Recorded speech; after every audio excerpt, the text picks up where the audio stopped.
రాష్ట్రాన్ని షేక్ చేసిన కూకట్పల్లి బాలిక హత్య కేసుకు సంబంధించి పోలీసులు నిందితుడిని కనుగొనడం జరిగింది. అసలు దానికి సంబంధించిన వివరాలు కూడా మీడియాకు వెల్లడించారు. అసలు ఏంటి, ఏ విధంగా జరిగింది, మొత్తం కంప్లీట్ డీటెయిల్స్ అందించేందుకు మా అసోసియేట్ ఇన్పుట్ ఎడిటర్ నగేష్ సిద్ధంగా ఉన్నారు. నగేష్, అంటే క్రికెట్ బ్యాట్ దొంగిలించడం కోసమే వెళ్ళి సహస్రను మర్డర్ చేశారని చెప్పి పోలీసులు ఆన్ రికార్డ్ చెప్పుకొచ్చారు. కానీ ఆ పిల్లోడికి ఆల్రెడీ బ్యాక్ ఎండ్లో దొంగతనాలు చేసే అలవాటు ఉంది. అంతకుముందు నెల 2 నెలల ముందే ఒక ఫోన్ కొన్నాడు. ఆ ఫోన్ కూడా దాదాపుగా 10,000 రూపాయల పైన ఉంటుంది.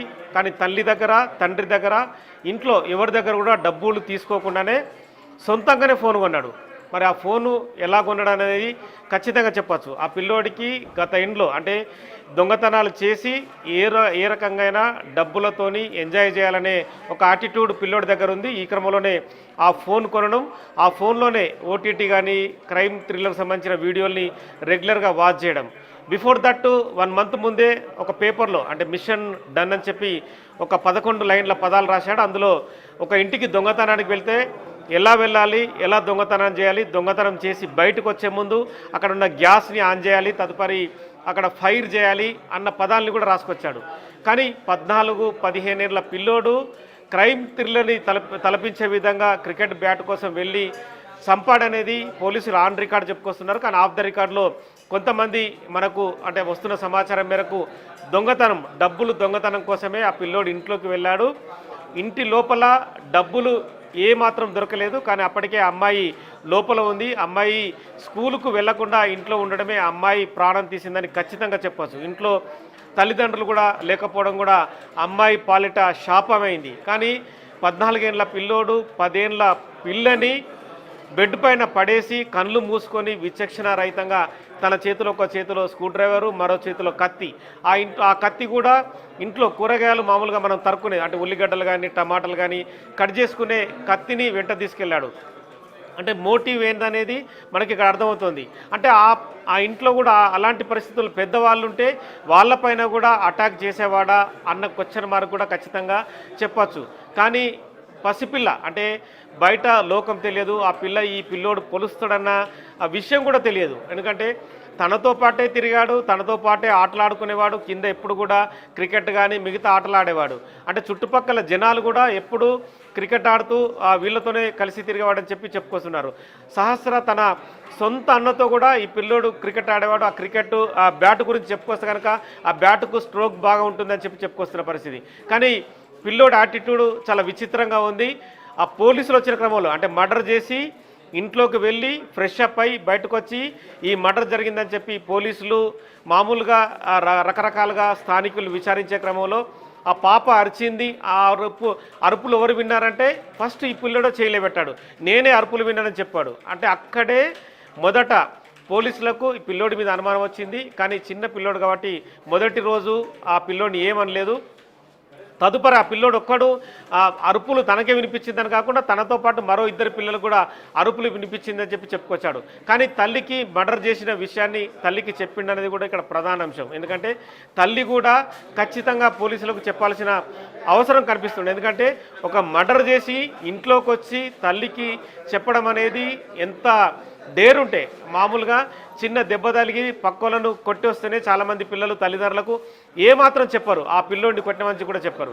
ఇటువంటి పరిస్థితుల్లో తల్లికి పక్క పిల్లను చంపేసి వచ్చినని చెప్పడం అంటే మరి ఆ తల్లి కూడా ఎలా భరించింది, బయటకు చెప్పకుండా 4 రోజుల పాటు ఎంత సైలెంట్గా ఉందనేది మరి ఆ ఫ్యామిలీ బ్యాక్గ్రౌండ్ కూడా మనం అర్థం చేసుకోవాల్సిన పరిస్థితి కనిపిస్తుంది.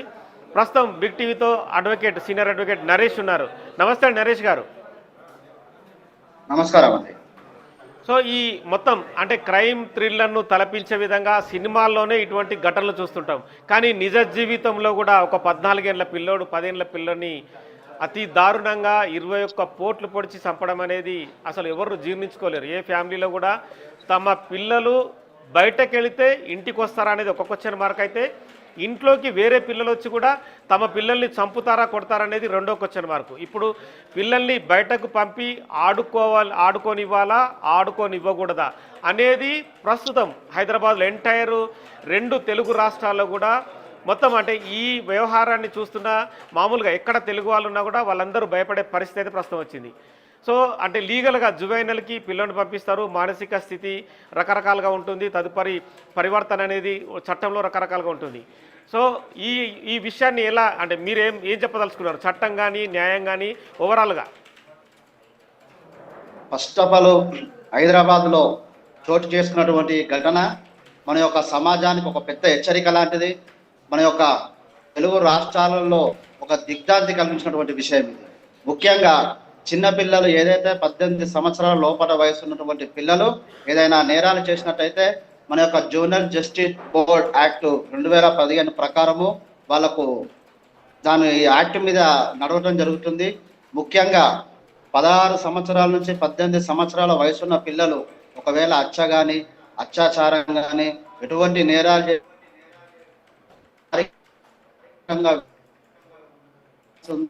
చేస్తుంది.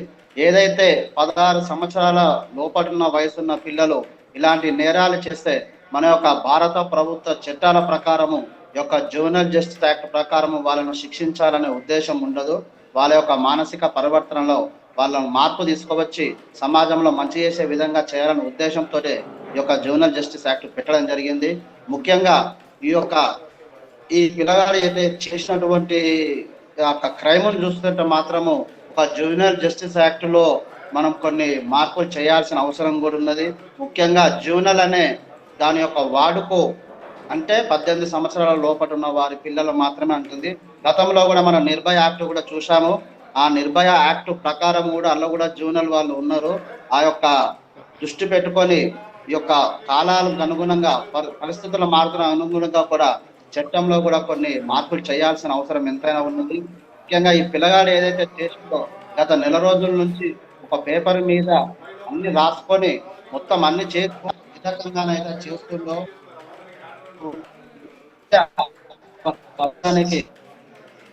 కలిగిస్తున్నటువంటి విషయము. అది కూడా లాస్ట్ కూడా డన్ ఆపరేషన్ డన్ అని చెప్పని ఒకటి రాసుకున్నాడు. ఆ విషయం కూడా చాలా దిగ్భ్రాంతి కలిగిస్తుంది. ముఖ్యంగా మన యొక్క తల్లిదండ్రుల బాధ్యత ఎంతైనా ఉందని చెప్పి మేము చెప్తున్నాము. ఏదైతే ఈ యొక్క నివారణ కావాలంటే ముఖ్యంగా తల్లిదండ్రుల పర్యవేక్షణ, పిల్లల ప్రవర్తన మీద వాళ్ళ యొక్క ఆన్లైన్ విధానము, వాళ్ళ యొక్క స్నేహితుల వర్గం ఏ రకంగా ఉందో కూడా కనిపెట్టాల్సిన అవసరం ప్రతి ఒక్క తల్లిదండ్రుల మీద ఉంది.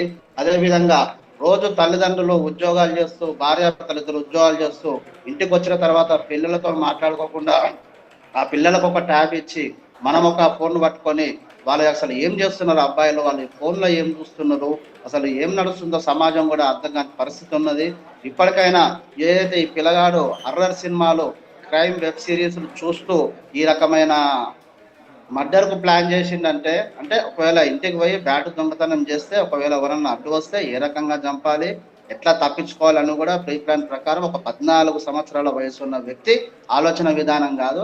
మనం కూడా ఆ యొక్క పిల్లల ఆలోచన విధానాన్ని బట్టి ఒక శిక్షలు కూడా ఉండాలని చెప్పి మేము తెలియజేస్తున్నాము. అంతేకాదు ప్రతి విద్యార్థికి కూడా పాఠశాలలో మానసిక స్థితి ఏ రకంగా ఉన్నది, వాళ్ళ యొక్క కౌన్సిలింగ్ కూడా ఇప్పించాలి.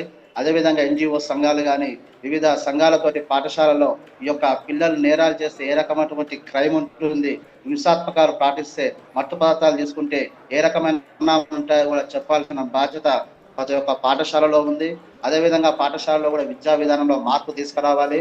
ఖచ్చితంగా విలువల ఆధారిత విద్య, అదేవిధంగా నైతిక పాఠాలు, యోగా, జ్ఞానం వంటి పాఠాలను పాఠశాలలో కూడా మానసిక. ఇప్పుడు ఈ పిల్లోడు ఆ పిల్లని చంపిన తర్వాత లోకల్ పీపుల్ కానీ, తండ్రి కానీ, తల్లి కానీ ఆ పిల్లోడిని చంపేయాలి, పెట్రోల్ పోసి తగలబెట్టాలని చెప్పి చాలామంది డిమాండ్ చేస్తున్నారు. కానీ చట్టాలు ఎవరిని అనుమతించవు. జువైనల్ చట్టం ప్రకారం అయితే ఆ పిల్లోడిని జువైనల్ హోమ్ పంపుతారు. ఇప్పటికే జువైనల్ హోమ్లో చాలామంది పిల్లలు అందులో జాయిన్ అయిన తర్వాత గోడలు దూకి ఏదో రకంగా పారిపోయే ప్రయత్నం చేస్తున్నారు.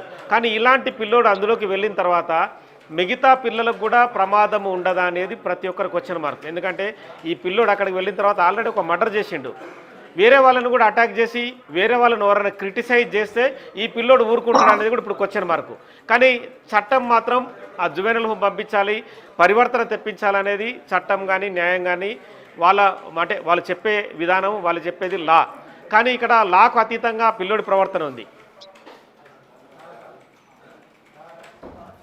కానీ లాకు అతీతంగా ఉన్నా కూడా లాలో కూడా కొన్ని మార్పులు చేయాల్సిన అవసరం ఉంది. ఇది కూడా ఇప్పుడు ఈ అబ్బాయిని పిల్లోడిని చూసుకుంటేనే మనకు అర్థమవుతుంది. 14 సంవత్సరాల వయసులో అంటే అతని మైండ్ సెట్ సంపూర్ణంగా పర్ఫెక్ట్ గా ఉంది. ఏం చేస్తే ఏమవుతుంది, ఏం చేస్తే ఏ రకంగా తప్పించుకోవాలని స్కెచ్ చేసిందంటే వాళ్ళ పరివర్తన, వాళ్ళ యొక్క మైండ్ సెట్ ప్రకారం కూడా వాళ్ళ మీద విచారణ జరగాల్సిన అవసరం కూడా ఉన్నది. ఈ యొక్క రాష్ట్ర ప్రభుత్వాలు, కేంద్ర ప్రభుత్వాలు కూడా ఈ విషయం మీద ఆలోచించి ఖచ్చితంగా వాళ్ళ యొక్క కోర్టు ఉద్దేశము, భారత ప్రభుత్వ చట్టాల ఉద్దేశం ఏంటంటే శిక్షించడం వల్ల వాళ్ళ నేరారోపణ ఇంకెక్కువైతుంది. శిక్షించకుండా వాళ్ళ యొక్క మార్పు తీసుకురావాలనే ఉద్దేశంతోనే చిన్నపిల్లల మీద జూనియర్ హోమ్స్ లో పంపించి వాళ్ళను ఆ కోర్టులలో ఎక్కువగా ఉంచకుండా మన భారత ప్రభుత్వం ప్రకారము కానీ ఇక్కడ చాలా మంది కొందరు రేజ్ చేసే క్వశ్చన్ ఏంటంటే ఇప్పుడు 2-3 ఏళ్ళలో మానసిక ప్రవర్తన కింద అంటే 14 నుంచి 18 వరకు వచ్చే వరకు జువెనల్ హోమ్లో ఉంచుతారు. అంటే జువెనల్ హోమ్ల అంటే తీర్పుల ప్రకారం, చట్టాల ప్రకారం ఎంత శిక్ష పడుతుంది ఆ పిల్లోడికి? 14 సంవత్సరాల వయసు లోపల ఉంటే మాత్రము శిక్ష తక్కువనే ఉంటది. అదే 16-17 సంవత్సరాల వయసు ఉన్న వాళ్ళు కానీ ఏమైనా అత్యాచారాలు లాంటివి చేస్తే మాత్రము వాళ్ళకు పెద్దలకు ఏ రకమైనటువంటి విచారణ జరుగుతుంది, అదే విచారణ జరుగుతుంది, అదే రకంగా శిక్ష పడుతుంది. మనం కూడా ఒకటి ఏం చెప్తున్నామంటే జూనియర్ నేరాలను కూడా కొంచెం తగ్గించడానికి ఆ జూనియర్ పోలీస్ యూనిట్లను కూడా ఏర్పాటు చేయాలి. అదేవిధంగా కోర్టులు కూడా ప్రివెంటింగ్ ఆర్డర్స్ అంటే నిరోధక ఆదేశాల ద్వారా పాఠశాలల తల్లిదండ్రులు సమాజంలో మార్పులు తీసుకురావడానికి కూడా కఠినమైన నిర్ణయం తీసుకోవాలి. ఎవరైతే పిల్లలు ఏ రకంగా ఉన్నా మారాల్సిన బాధ్యత కూడా ఒక ప్రభుత్వాల పైన, ముఖ్యంగా తల్లిదండ్రుల పైన కూడా ఉన్నది. మీరు ఇందాక ఒకటి అన్నారు, రంగారెడ్డి జిల్లా కోర్టులోనే ఒక తీర్పు వచ్చింది. నిర్భయ చట్టం పహాడీ షరీఫ్ ఘటనలో, పహాడీ షరీఫ్ లిమిట్స్ లో జరిగిన ఏదైతే ఒక ఫామ్ హౌస్ లో ఒక అత్యాచారం జరిగింది, ఆ అత్యాచారంలో మైనర్ పిల్లలు కూడా పాల్గొన్నారు. అప్పుడు మీరు ఆ తీర్పు వివరించినప్పుడు ప్రత్యక్ష సాక్షిగా ఉన్నారు, మీరు అడ్వకేట్గా కూడా అదే కోర్టులో ఉన్నారు. ఆ తీర్పుని ఎనలైజ్ చేస్తే ఎలా చూడొచ్చు? అదే చెప్తున్నా కదా, ఆల్రెడీ ఇప్పుడు కాలానికి అనుగుణంగా ఇప్పుడు మొత్తము ఆన్లైన్, ఏఐ టెక్నాలజీ నెట్వర్క్ పెరుగుతున్న ఆల్రెడీ నిర్భయ యాక్ట్ ప్రకారము ఏదైతే దాని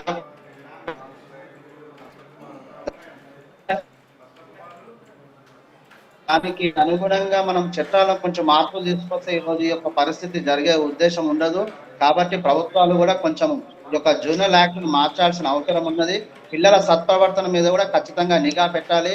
14 సంవత్సరాల వయసున్న పిల్లలకు మెంటాలిటీ చాలా ఉన్నదాలను వాళ్ళు ఏ రకంగా మెంటాలిటీ ప్రకారం వాళ్ళు అట్లా చేసారో వాళ్ళ యొక్క విచారణ జరిగే విషయంలో వాళ్ళ యొక్క ప్రవర్తనను బట్టే శిక్ష విధించాలని చెప్పి కూడా మేము కూడా కోరుకుంటున్నాము. ఇంకోటి కూడా జూనియర్ యాక్ట్ ప్రకారం కూడా ఏదైతే 18 సంవత్సరాల లోపల ఉన్నారో కూడా చాలా మంది పిల్లలు కూడా మన సినిమాలలో కూడా చూపెడుతున్నారు. ఒక సినిమా రీసెంట్ ఒక సినిమా టీవీలో చూసిన దాంట్లో చిన్న పిల్లలను 14 సంవత్సరాలు వీళ్ళని ఏం చేస్తాడు, గంజాయి దాపించి మధ్యలో చేపిస్తుంటాడు. ఎందుకు చంపుతున్నారు నువ్వు అంటే మేము జైలుకు పోతే మమ్మల్ని ఏం చేయాలి. అలాంటి సినిమాలు తీయడం కూడా బ్యాన్ చేయాలి. ఫస్ట్ ముందు ఎటువంటి సినిమాలు, నేరారోపణ ఉన్న సినిమాలను రాకుండా అడ్డుకోవాల్సిన బాధ్యత కూడా ఈ యొక్క ప్రభుత్వాల పైన ఉన్నది. ఈ యొక్క పిల్లలకు కూడా ఫోన్లు ఇవ్వకండి. ఫోన్లో మేము చిన్న ఉన్నప్పుడు, మేము డిగ్రీలు ఉన్నప్పుడు ఫోన్లు తీసుకోవడం జరిగింది. అప్పటి వరకు మనకు ఫోన్ ఎట్లుంటుందో కూడా తెలియదు. ఈ రోజు ఇంటికి పోయినామంటే చిన్న పిల్లలకు, వాళ్ళు చదువుకునే పిల్లలకు అన్నం తినిపించుకుంటే ట్యాబులు పెట్టి చూపించే పరిస్థితి ఉంది. ఖచ్చితంగా తల్లిదండ్రులు కూడా మార్పు రావాలి. మార్పు వచ్చి పిల్లల మీద దృష్టి పెట్టాలి. వాళ్ళు ఏం చేస్తారు, వాళ్ళు ఎక్కడ తిరుగుతున్నారు అనే దృష్టి పెట్టాలి. లేకపోతే మాత్రము ఈ రోజు ఈ ఘటన తల్లిదండ్రులు భయాందోళన కలిగిస్తుంది. పిల్లలను ఇంట్లో నుంచి బయటకు పోవాలంటే భయపడాల్సిన పరిస్థితి ఉంది. పాఠశాలకు పంపించాలన్నా భయపడాల్సిన పరిస్థితి ఉంది. పాఠశాల నుంచి ఇంటికి వస్తే కూడా ఇంటికి వస్తే తిరిగిదా అనే పరిస్థితి ఈ యొక్క తెలుగు రాష్ట్రాల యొక్క సంఘటన చాలా ఈ ఘటనలో ఆ పిల్లోడు ఆల్రెడీ ఆ పిల్లను చంపొచ్చిన తర్వాత ఆ పిల్లను చంపినా అని చెప్పి తల్లికి చెప్పిండు. తల్లి తన భర్తకు చెప్పి ఉంటుంది. కానీ ఇందులో వాళ్ళ పాత్ర పైన కూడా పోలీసులు అంటే వాళ్ళను కూడా ఇందులో నిందితులుగా చేర్చే అవకాశం ఉందా? చట్ట ప్రకారము వాళ్ళ తల్లిదండ్రులు చెప్పినప్పుడు వాళ్ళ యొక్క విషయాన్ని దాటి ఉంచితే మాత్రం ఖచ్చితంగా నిందితులు చేర్చాలి. దాచి ఉంచారు 4 రోజుల వరకు కూడా బయటకు తెలియదు. దాటితే మాత్రం వాళ్ళు కూడా నిందితులుగా చేర్చబడతారు, A2, A3గా చేర్చబడతారు. ఎందుకంటే ఒక నేరం జరిగినప్పుడు చెప్పాల్సిన బాధ్యత ప్రతి భారత పౌరుని మీద, ప్రతి ఒక్క పౌరుని మీద వాళ్ళ యొక్క బాధ్యత అది. సరే నాకు నీ కొడుక, నీ తమ్ముడా నేరం చేసినాడు ఎవరైనా ఒకడే. నేరం చేసినప్పుడు ఖచ్చితంగా వాళ్ళు పోలీసు వాళ్ళకి ఇంటి మీద చెప్పాల్సిన అవసరం ఉంది. వాళ్ళు చెప్పలేదు కాబట్టి వాళ్ళు ఇంటెన్షన్లీ దాచారు కాబట్టి. పిల్లోడు యాటిట్యూడ్ కూడా డిఫరెంట్ ఉంది. పిల్లోడు పోలీసులు అంటే ప్రైమరీగా ఈ ఇష్యూ జరిగిన తర్వాత 3-4 రోజుల నుంచి పిల్లోని గమనిస్తున్నారు పోలీసులు. కొంత అనుమానం వచ్చిన తర్వాతనే వాళ్ళు ఇంటి దగ్గర నుంచి పిల్లోని తీసుకొని ఇద్దరు కానిస్టేబుల్, ఒక కానిస్టేబుల్ నడుతుంటే ఒక కానిస్టేబుల్ వెనుక కూర్చొని మధ్యలో కూర్చొని తీసుకెళ్ళాడు. పోలీస్ స్టేషన్కి వెళ్ళిన తర్వాత చంపేసినాను, కేసు పెట్టుకోండి, ఇంట్లో మా అమ్మ నాన్న ఎదురు చూస్తుందని చెప్పి అంత సింపుల్గా చెప్తున్నాడు పిల్లోడు. అదే నేను ఇప్పుడు ఇంతకుముందు ఒక విషయం చెప్పిన. రీసెంట్ లో టీవీలో నేను ఒక సినిమా చూసిన. సినిమాల ప్రభావం ముఖ్యంగా ఆ సినిమాలల్లో మైనర్లతో మర్డర్ చేయించి మేము చంపితే ఏం కాదు. రీసెంట్ లో చూస్తాను టీవీలో సినిమా. ఆ రకంగా ఒకటి సినిమాలు రావడం వల్ల పిల్లల మీద ఎంత ప్రభావం పడుతుందో కూడా ఒకసారి ఆలోచించాలి. ఆ యొక్క అర్రర్ సినిమాలు, ఈ యొక్క ఇంట్లో కూర్చొని కూడా పిల్లగాడు మొత్తం ఇంట్లో కూర్చొని ఒంటరిగా ఉంటుందంటే అసలు ఒంటరిగా ఎందుకు ఉంటుండో ఆలోచించాల్సిన విషయం తల్లిదండ్రుల మీద ఉన్నది. మన పిల్లలు ఒంటరిగా ఉంటున్నారు, ఎప్పుడు ఉంటున్న వాళ్ళ యొక్క మెంటాలిటీని ప్రతి రోజు గమనించాలి. వాళ్ళ యొక్క మెంటాలిటీలో తేడా వచ్చినా కూడా ఎందుకు వచ్చినా కూడా వాళ్ళని గమనించాల్సిన అవసరం తల్లిదండ్రులకు ఉంది. ముఖ్యంగా ప్రతి ఒక్క తల్లిదండ్రులు కూడా కొంతమంది బాధ్యతాయుతంగా ప్రవర్తించాలి. పిల్లల మీద ప్రత్యేక దృష్టి పెట్టి వాళ్ళు ఏం చేస్తారు వాళ్ళతో కొద్దిసేపు మంచిగా మాట్లాడుతూ వాళ్ళకు కొన్ని నైతిక విలువలు నేర్పించాల్సిన బాధ్యత కూడా తల్లిదండ్రులకు ఉంది. ఓకే అండి, థ్యాంక్ యూ నరేష్ గారు. సో మొత్తానికైతే జువెనైల్ చట్టాల్లో మార్పు రావాల్సిన అవసరం కనిపిస్తుందని చెప్పి న్యాయ నిపుణులు చెప్తున్నారు. పిల్లలు అంటే సినిమాలు కూడా 14-15 ఏళ్ళ పిల్లలతోని సినిమాలలో గంజాయి అమ్మించడం, సిగరెట్లు తాగించడం, వేరే వాళ్ళపైన అటాక్ చేయించి వాళ్ళని మర్డర్ చేయించడం, ఇలాంటి ఘటనలు కూడా ఖచ్చితంగా సినిమాల్లో బ్యాన్ చేయాల్సిన అవసరం కనిపిస్తుందని చెప్పి లాయర్లు చెప్తున్నారు. చట్టాలు కూడా ఖచ్చితంగా మార్పు రావాల్సిన అవసరం కనిపిస్తుంది. గతంలో అయితే అంటే ఒక 20 ఏళ్ల క్రితం చూసుకుంటే కనుక ఉమ్మడి కుటుంబాల్లో పిల్లలు పెరిగేవారు. కానీ ఇప్పుడు అంతా కూడా పాష్ కల్చర్ అనేది సమాజంలో పెచ్చుమీరుతోంది. చాలామంది తల్లిదండ్రులు తమ కొడుకులు CBSE చదువుతున్నాడు, ICSE చదువుతున్నాడు, ఇంగ్లీష్ పాష్ మాట్లాడుతున్నాడు, ఆ పక్క వాళ్ళకు అంటే చెప్పి సంతోషిస్తున్నారు. కానీ అదే పిల్లడి ఆటిట్యూడ్ ఎట్లా ఉంటుంది అనేది కనీస అంటే వాళ్ళను చూడకపోవడం, వాళ్ళని పట్టించకపోవడం అనేది కూడా పిల్లల్లో నేర ప్రవర్తన ఖచ్చితంగా పెరుగుతుందని చెప్పి ఈ ఘటన అయితే రుజువు చేస్తుంది. మధ్యతరగతి కుటుంబంలో జరిగిన ఈ మర్డర్ చాలామంది పెద్ద కుటుంబాలని ఆలోచింపజేస్తుంది, కింది స్థాయి కుటుంబాలను కూడా ఖచ్చితంగా ఆలోచింపజేస్తుంది. కానీ పిల్లలు సత్ప్రవర్తన కలిగి ఉన్నారా లేరా, స్కూల్కి వెళ్ళిన తర్వాత వాళ్ళు ఏం నేర్చుకుంటున్నారు, క్రమశిక్షణ ఉందా లేదా, పిల్లోడి ప్రవర్తన ఏంటి, పిల్లోడి చేతిలో కొత్త వస్తువు కనిపిస్తే ఆ కొత్త వస్తువు ఎక్కడి నుంచి వచ్చిందన్న కనీసం వాళ్ళని క్వశ్చన్ చేయకపోవడం కూడా తల్లిదండ్రులు ప్రతి ఒక్కరిని కూడా ఖచ్చితంగా వాళ్ళని ప్రశ్నించాల్సిన అవసరం కనిపిస్తుంది. తల్లిదండ్రులు కూడా పిల్లలపైన జాగ్రత్త వహించాలి, పిల్లల ఆటిట్యూడ్ని ఎప్పటికప్పుడు గమనిస్తూ ఉండాలని చెప్పి కూడా ఈ ఘటన అయితే రుజువు చేస్తుంది. Right, thank you Nagesh.